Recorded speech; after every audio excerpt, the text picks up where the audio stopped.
Hey, there you are.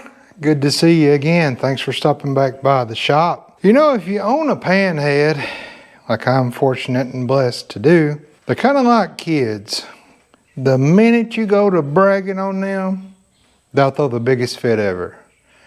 Just the other day, I posted on our YouTube community page just a picture of Lucy. We were going down the road cruising, 74 years old, still running strong. Rode it to church, left church, my kicker gear went out.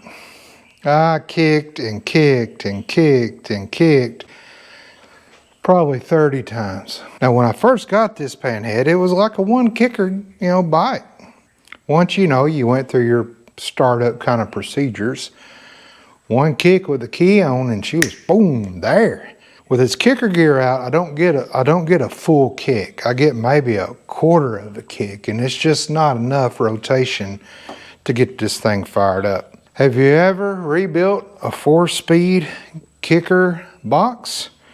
No, me neither. But we're gonna learn today, me and you, and we're gonna get this done. Because I gotta get this back on the road for this weekend. Let me show you a little clip of what it's doing before I rolled it up on here, and that'll give you an idea of what we're going to be replacing. But welcome back to Butler Customs Motorcycle Shop.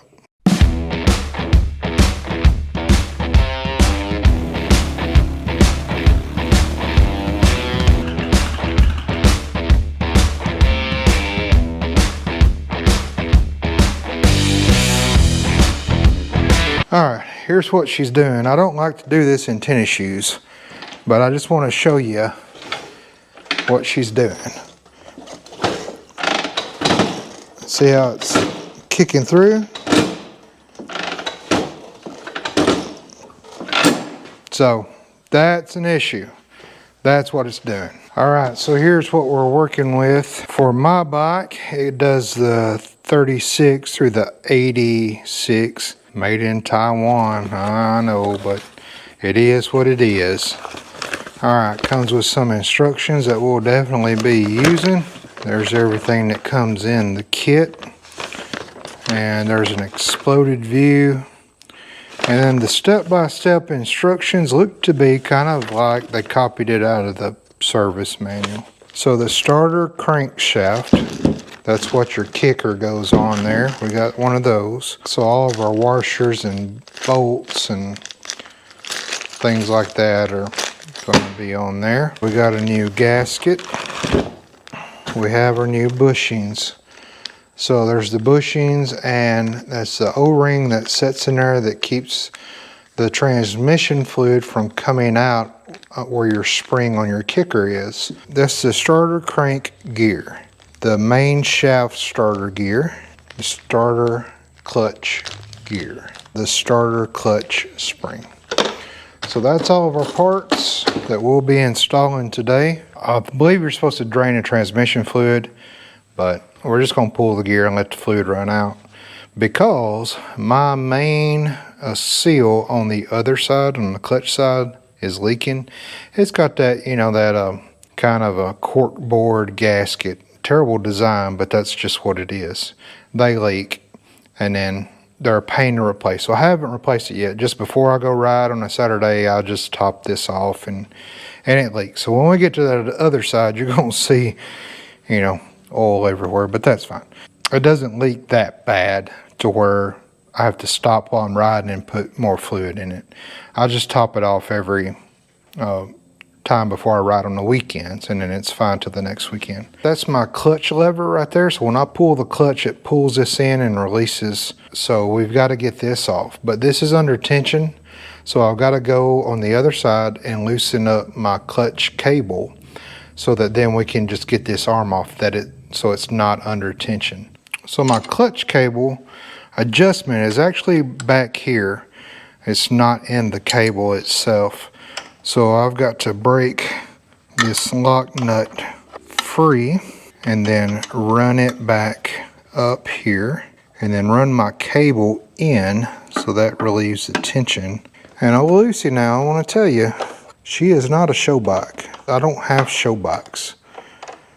I ride her and I ride her hard.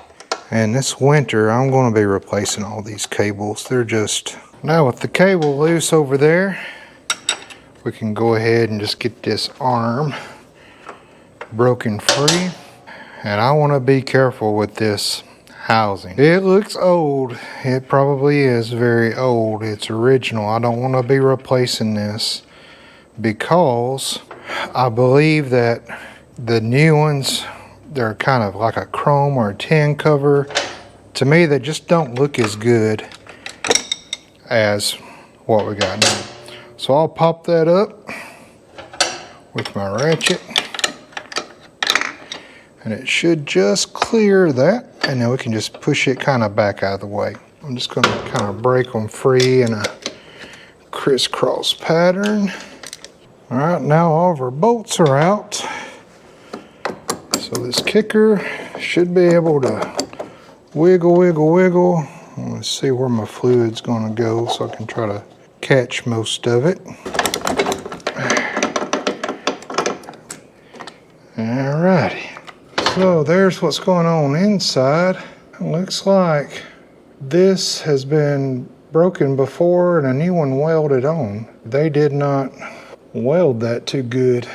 All right, let's set this over here to the side.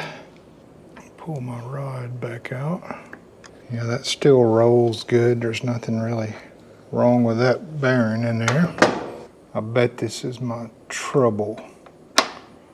I wonder if these teeth in this right here are wore out. So I've got a new one of these, and the actual kicker gear to go back in there. Okay, I've got all my things laid out here that I think they need to be used just on the cover side part of it, which is the gear, the shaft, the bushings, and this O-ring. So I'm going to get my kicker arm off this time. Slide that out, and then that comes off. Now I can take should be able just to slide my spring up and out. There we go. Now we're down to the shaft. Yeah, there's quite a bit of play in there, so those bushings that are in there probably needed to be replaced anyway. Get that tab bent back off there. So what I'm going to do is go over to the vise, hook this into the vise, and then just zip this nut off right here. Okay, and that nut was a 7/8 socket. Take that off. Oh, that's not good. Oh no. No, no, no. That is threads out of this. Okay, so we're going to be replacing that nut. Alright, we'll be replacing that as well. Now with the nut off and the lock washer off, this should just raise right up. Set that to the side. Boy, there's a bunch of metal threads that come off of that nut. Man, there's a bunch on there. Pull this out. Wow, look at the difference there, guys. I don't know, this seems a little bit longer. Let me get right here. Yeah, it is. That's just a shy longer. I want to look at it, make sure it's good. It feels well built. All right, here's my fear, folks. If I start to pushing these old bushings out and putting the new ones, pushing them back in, I'm afraid I'm going to crack this. This is the original cover. It's 74 years old. So what do we do now? Let me try a little hook pick. See if I can hook that. Well, yeah, it's a little bit flat on the inside where that shaft runs, but not too bad. Okay, so in theory, I ought to be able to set this on a stand on my press right here with a little socket that'll fit just around here, and then another socket that just fits on this bushing, and then push both bushings out. And then I can push one in on this side, the new one, and then a new one in on this side. That should work, right?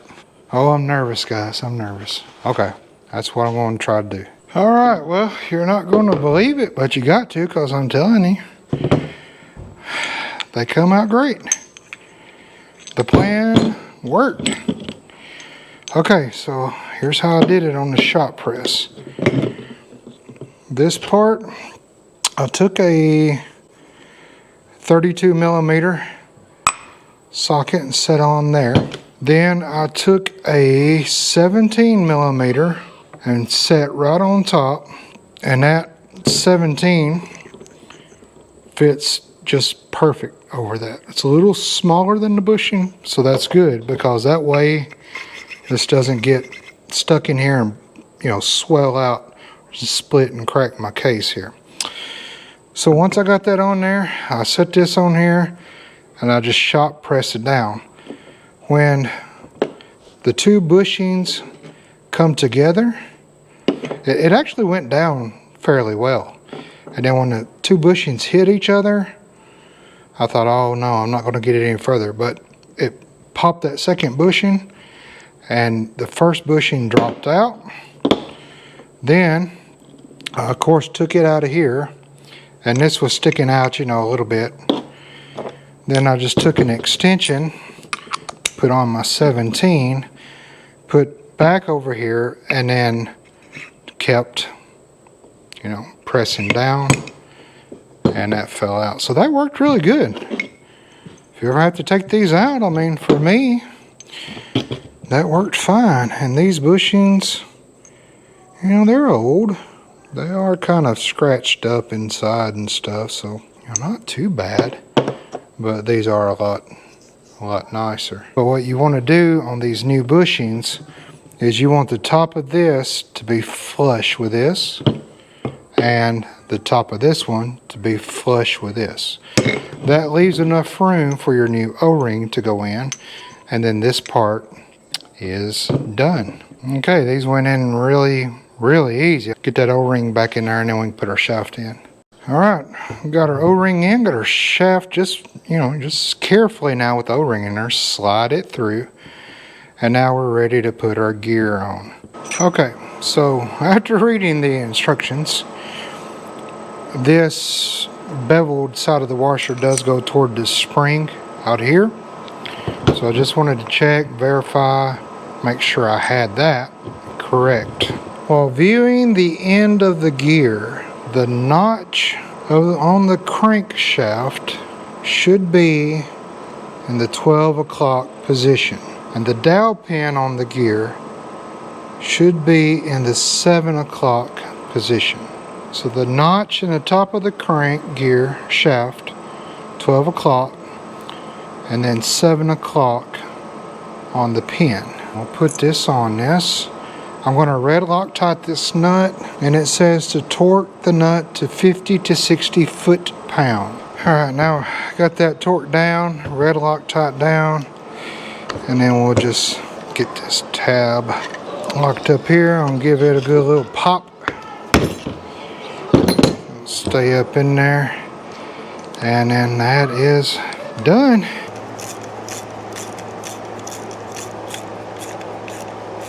Your kit comes with two, or my kit did. You've got a long one and a short one. So the short one is for the 1937 up to the early 78s. The long one is for the later 78s and up. So if you put the later model on there, it lines up, but not good. If I put the new earlier style on there, that lines up a whole lot better and fits snugger right there. Yes, it did come with new hardware, and they are Phillips head. I'll be blue Loctiting that as well. And look what I just found in the bag of bolts. A new daggum washer for my kick shaft. Alright, that's down on there nice and flat. And there's two different types of these as well. Comes with two different kinds, again, for an earlier model 4-speed and for a later model 4-speed. The difference is on the later models, they got a little tab over the top. It's flat back here behind, and not as wide, not as beefy. On these earlier styles, it's got a tang back here that sets up in the groove. No tab on top, but a tab on the side that locks here. And just fatter and beefier. There we go. Good and tight. All right. So our bumper plate's in, our oil slinger's in. Let's start working on these gears. I bet these look terrible back here. 1-inch nut here. Let's see what it does. 1-inch nut. Oh, golly. These nuts I'm taking off, guys, are destroyed. I'm glad the kit comes with new hardware. Now there's a washer here that is broke off in there. I believe there's a cotter key up in there that comes out.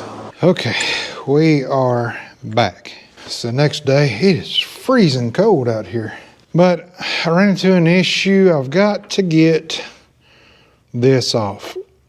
There's a woodruff key in there, and this you cannot just pull off. You can't pry off. This has to be pulled off with a puller. So I got my puller out, and the problem is you can pull this gear off with this, but my puller with this wide kind of thing on here will not grip back in there all through. So I went and bought another puller.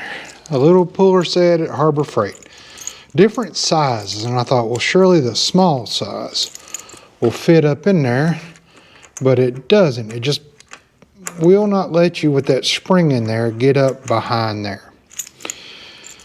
These were only 20 bucks. I can use them in the shop anyway, so no big deal. So I'm like, okay, let's just look up what the tool is. Well, Jim's has a tool. Good night. That tool is $400 and something. And that tool is like a socket split in two, like a deep well socket, and it's got kind of a groove in it that sets up. You push this gear back, it sets up in this gear and just pulls this gear off, so it doesn't grab all the gears, just this one. So I was looking, and I looked on eBay, and there's an actual gear puller for this that goes behind here and pulls all the gears off. And I thought, well, that looks awful familiar. It was only like 50 bucks, but I didn't want to wait on it because I'm like, that looks familiar. You know, it kind of looks like a tie rod puller or a pitman arm puller. So I went to the parts store and bought a pitman arm puller for 15 bucks. Now it was really wide back here, so I just come from the grinder, it's still hot, and I ground down the ends to where they come to a point. I took my new gear with me to see if this would be enough width to get this new gear behind here to pull, and it actually is. So if this works, I'm going to show you the part number, but I don't want to do that and mislead you until we get this to work. So did I grind off enough? Will it be strong enough to pull this gear off? If it does, then great. 3/4 inch. I didn't really know how much to grind. Let me get a wrench in here to hold this so my transmission doesn't turn with it. And all I'm doing is just holding this from spinning, and it should just pop that gear out or break the tool, one of the two. And, oh, there it is. It worked. It worked. It popped the gear right off. And the woodruff key looks to be in good shape. I set that right there. Yes, that worked. Okay, so here's what I bought. Tie rod pitman arm puller from O'Reilly's, 3/8 size. They had a bigger one. I thought, well, I'll go around this one too, but I didn't know if I'd have room to get in here with a bigger one. So I opted for this right here. I shaved it down. I don't know what size is. What is that? Maybe a 1/4 inch, maybe. I was afraid to shave too much.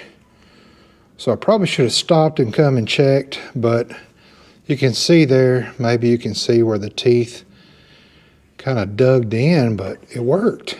That fit in there well. It popped it off. So for 15 bucks, man, that saved me a lot. That saved me a lot of money. Good deal. Now this should just wiggle right on out. Maybe a little prying back behind there very carefully. I want to pry carefully because I don't want to mess up my case. I think just a little bitty persuasion. Oh yeah, it don't take much at all. I could have probably just kept wiggling that out myself. My hands. All right, so that is out. And then we can take our spring out. And that's as far as we have to go with that.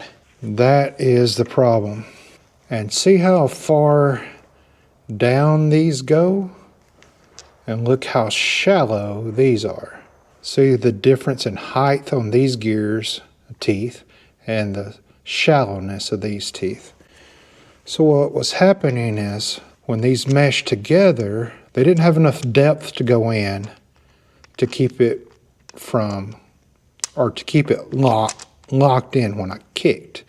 They were popping out, and that's where I was getting that kind of grinding noise. These new ones, okay, see how deep the teeth are, and then when they lock, I mean, there's no popping them back. So that was indeed my problem. Okay, so our old gear, hard to get off, and the new one's hard to get on, but this is supposed to set up in here. You're just supposed to be able to, push it on, because this never engages on this shaft. It's designed to spin. What I noticed is there is a little burr at the bottom of this. So there's a cutout here for your woodruff key right here to go in here. But there's also, I guess, a cutout on the other side as well. So let me put the nut on here and see if we can just, all right, so I just put my nut on here. I got a 1-inch socket, and I just want to turn to get right to the top of this because I feel a real big burr there. After rolling my transmission over, there is a burr right there. As I look down, it is sticking up above this shaft. And when I pulled the old gear out, kind of shimmied and wiggled it out, I did notice inside here, there's a little little groove there. Now the new bushing has a relief all the way starting at this top, swirling around to the bottom. This one does not. Maybe it did at one time, but it doesn't look like it. So I guess that's why it was hard to get off. That little burr right there was catching. Because the way this works, this is supposed to just slide on. This is not attached to this shaft. So this needs to spin on this shaft, not be engaged in it. So I want this to go on easy. I want it to kind of spin. I don't want it to be sloppy and loose, but we got a burr right here for some reason that is catching. And I did not know there were 2 cutouts for the woodruff key. So I spun this around. I'm gonna file this down smooth. All right, I got 2 different files here to try. I've got a little triangle file, and then I've got a flat file. Heller Nugget USA. You never remember buying files. When you have a shop, they just eventually just show up. And never just one. They come and 4 or 5 together. So let's just spend a moment working on this right here. Getting this tapered shaft kind of back down. Because I'm not going to put the woodruff key in here. I'm going to put it back where it was. And I don't know why there's 2 cutouts. You old school guys, let me know. Like I said, this is my first time doing this. I might not be doing this right, but This made pretty quick work of it. So no more burr. Now let's see, what do we got now? There we go. Okay, that was our problem. That right there is what I want. Perfect. Still a little wiggle getting that on, but that was our issue right there. Okay, now I want to get this woodruff key slot back on top and let gravity work with kind of putting the woodruff key back in. It'll just kind of set up there. But now let's talk about spring. Okay, this is a spring that sits back here that gives the tension for this gear to engage. There's some things you want to be aware of. Let me get the old spring. Okay, so the old spring looks actually pretty good. You'll see kind of some flatness up here, and that's where it has rode in this right here. This gear is tapered back here for that spring to set into. When you got a new spring, I would always use it, but you got to pay attention. Sometimes they package them and they're a little like off-centered.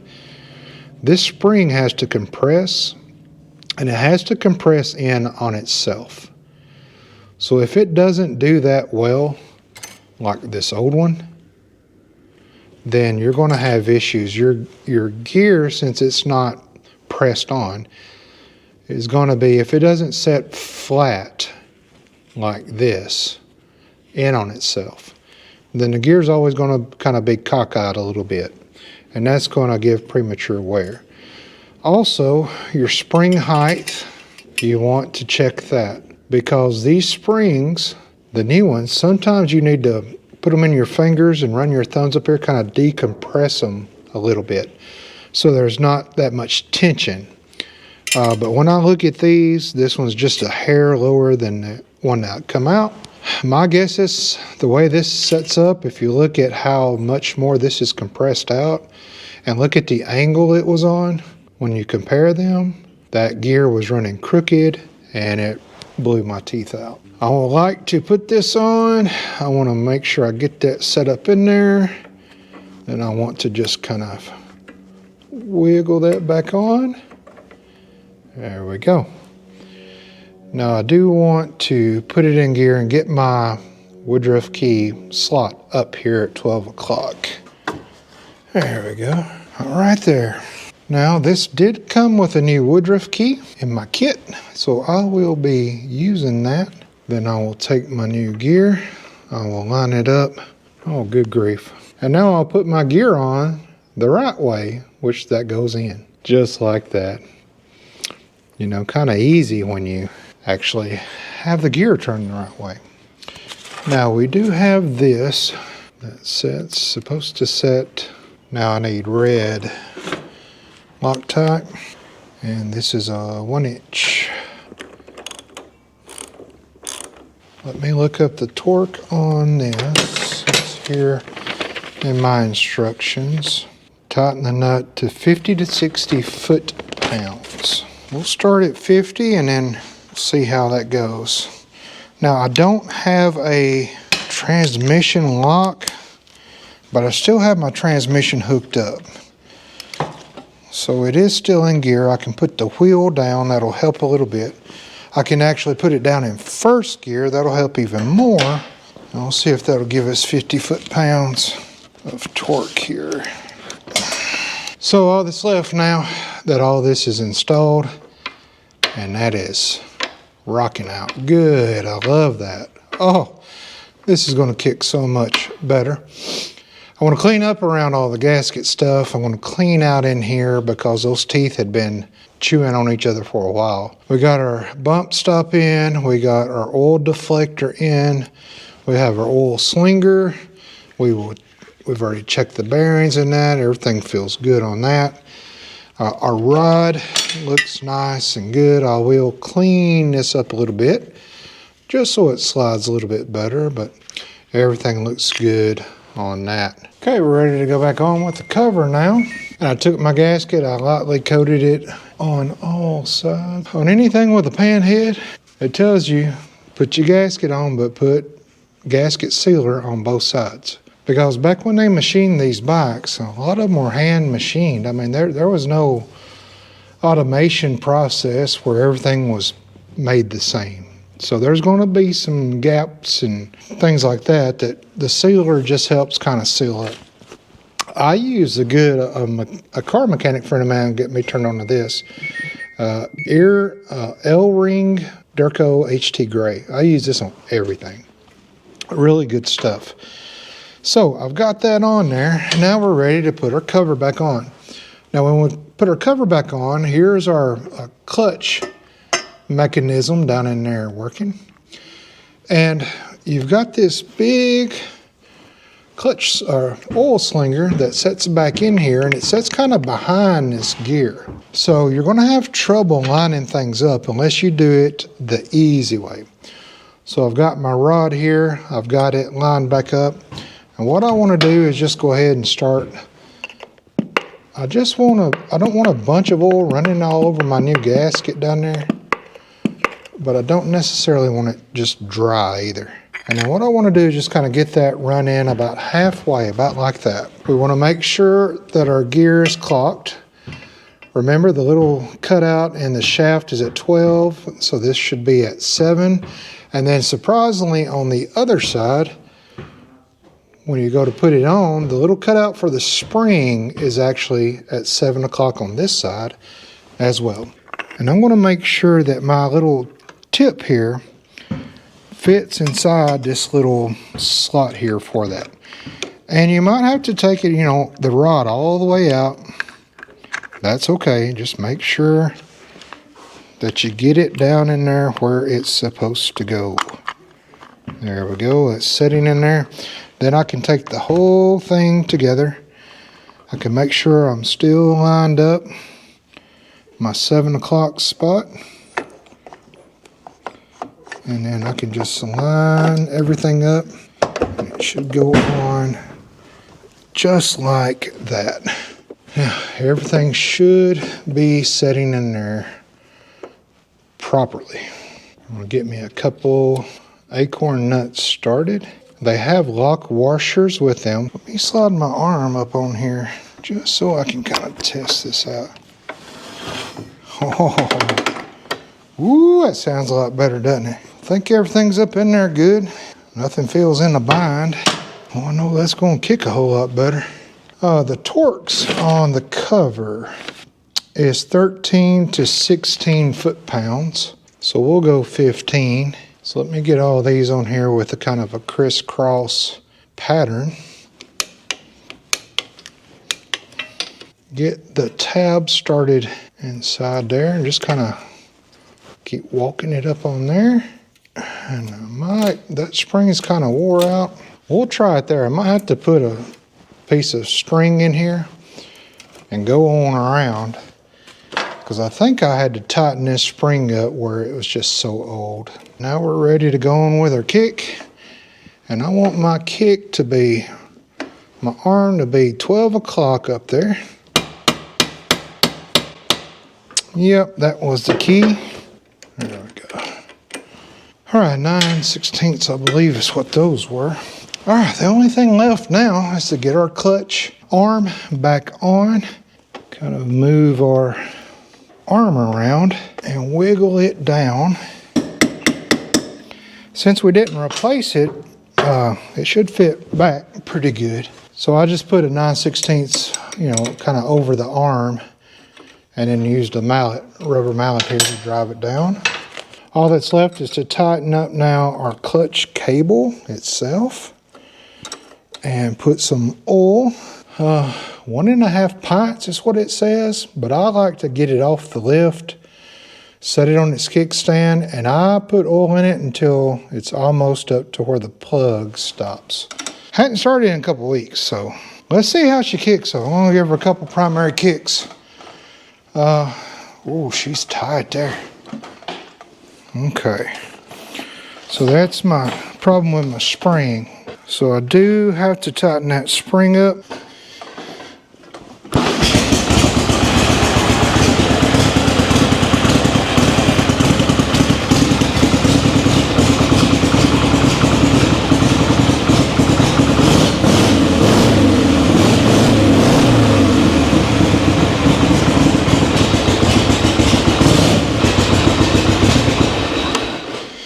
Yeah, my clutch spring, that spring, kick spring, Needs to go around one more time. But now that she's warmed up, let's see how she does.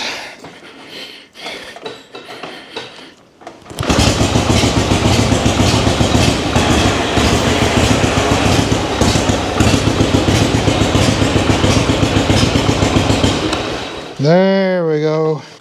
Now she's back. Let's tighten up this clutch, this kick spring.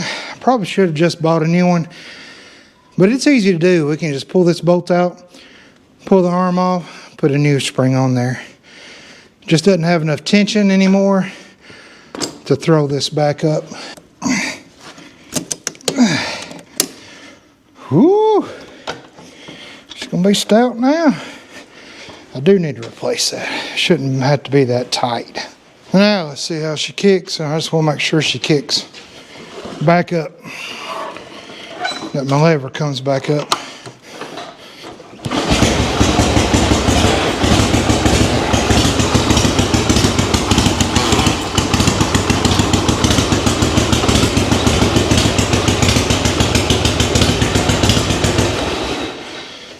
All of a sudden it's not so cold in here anymore.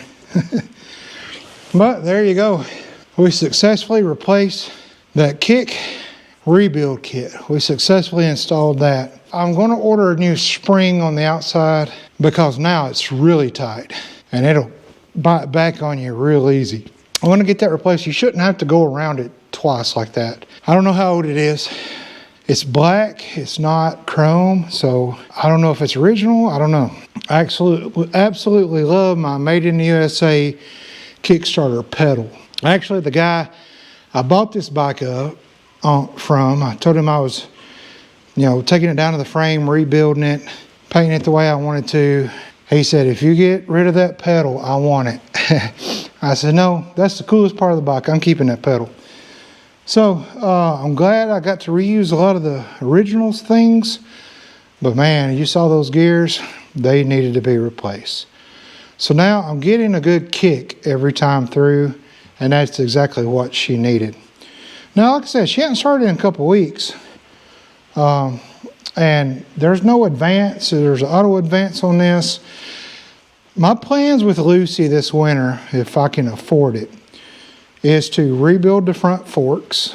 I'd love to have a Springer front end on it, but that's crazy expensive. Also, I'm going to upgrade to a electronic distributor, HDI distributor, and get rid of the points, because I might ride for a couple months on the weekends and then I'm adjusting points again, or you always have to keep points and condenser with you. And luckily she's never broke down electronically to where I've had to replace the points in it, but the digital ones, they're dependable. So I'm going to upgrade to that. And I might, when I get a little older, I'm probably going to put a starter on this. I'll keep the kickstart, but I'll probably put a starter on it because I ride with people, they all have starters, and they have learned, if they ride with me, don't start your bike until Butler gets his bike started. So just some things. We're going to get some new tires. I'm going to go probably with white walls, but with the real thin, old school white wall around it. I think Shinkos carry those. I'm going to get a set of those. I don't think, a couple years ago, I took it down to the frame and brought it back. I tighten up my head bolts, every now and then. It's got great compression on both. It runs like a champ. I can keep up with everybody that's riding a little bit bigger bikes, cruising down the road. I might replace my floorboards. I am going to replace all my cables just because I don't know how old they are. They're the cables that come on it. But besides that, my clutch. I'm going to replace my clutch. We're going to replace that transmission main shaft seal. Going to get a new chain and sprocket. So I'm going to do all that. I don't plan on doing any motor work because I've done that a couple years ago. Things seem to be okay there. I might check the valves, but I did that. I checked those a couple months ago. They were fine. Besides that, she's been a really good bike to me. It's got a little teeny tiny battery on it. And the oil pan, the oil tank, has enough room for a bigger battery. And I think that's my problem when she sets a while and it takes, 10 kicks. I think I need a bigger battery to send the ultimate juice it can to my generator and to my points and stuff. So I'm going to do a little bit of upgrading in that wise. I got to fix my speedo cable. I bought this little digital GPS and that works great. I've got a little external battery pack here that I've never charged. It just stays charged. That runs this GPS. It's lit up well. It's accurate. When my cable, it would always float, and I usually lead when we ride in groups. I'd be, cruising at what I thought was 50, 55. We'd get somewhere and stop, and they're like, "Man, you're doing 70, 80 mile an hour." I'm like, "Hey, no way." So this is a lot more accurate, but I do want to get my cable working again, even if I decide to leave this on, but it looks kind of weird spaceship-wise sitting on here. Besides that, that's it. She's been a really, really good bike. If you ever have a chance to buy a Panhead, buy one. They're good bikes. Of course, this is a 50 motor and a 58 frame. One day after I run up on a 50 frame, I'll snatch it up. And my 3/4 helmet that you saw a video on that I redid, I sent it over to my other painter friend, Mr. Mike, and he's gonna match this beautiful blue. And I'm gonna have Mr. Spears pinstripe it the same colors as what he pinstriped all this on. So that's gonna look really good. So I'll keep you updated on all that, but Lucy's ready to get back on the road now. Thank you so much for helping me out. First time doing this, but we did it. And tell your mama now I said hi.